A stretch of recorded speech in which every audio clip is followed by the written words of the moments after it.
गोळीबारातले गुन्हेगार पकडले गेले।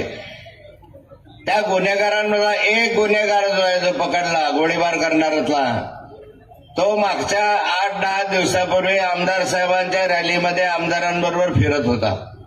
गोळ्या मारणारा आज पोलीस कस्टडीमध्ये असलेला हा गुन्हेगार आमदाराबरोबर कसा होता?